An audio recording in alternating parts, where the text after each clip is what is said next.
రాయబడి ఉన్నవి. మనకు బోధ కలుగు నిమిత్తం రాయబడి ఉన్నవి. బైబిల్ ఎందుకు రాయబడి ఉన్నదంటే మనకు బోధించడానికి, ఓర్పు కొరకు, ఇంకోటి నిరీక్షణ కొరకు ఈ బైబిల్ రాయబడ్డది. మనకు బోధించడానికి ఏం బోధిస్తా ఉంది బైబిల్ అనేది మనము నేర్చుకోవాలి. ఇంకోటి మనం ఓర్పు కలిగి ఉండాలి, నిరీక్షణ కలిగి ఉండాలని దేవుడి వాక్యం సెలవిస్తుంది.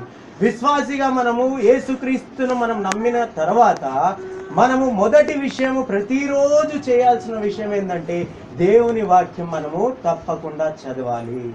దేవుడి వాక్యము చదవడం వలన మనకు కలిగే మేలు అనేకము. ఎందుకంటే దేవుడి వాక్యంలో ఏముందంట? జీవం ఉందంట. దేవుడి వాక్యంలో ఏముందంట? వెలుగు ఉందంట. నీ వాక్యమే నా పాదముకు ఏమే ఉంది? దీపమే ఉంది. మన పాదములకు దీపము వాక్యము, దేవుని వాక్యము. జీవం కలిగిన వాక్యము, వెలుగు కలిగిన వాక్యము మనల్ని నడిపిస్తుంది. ఎప్పుడు నడిపిస్తుంది? గోడ మీదో షెల్ఫ్లో పెట్టినప్పుడు నడిపించదు. ఈ వాక్యము మనలో ఉన్నప్పుడే నడిపిస్తుంది.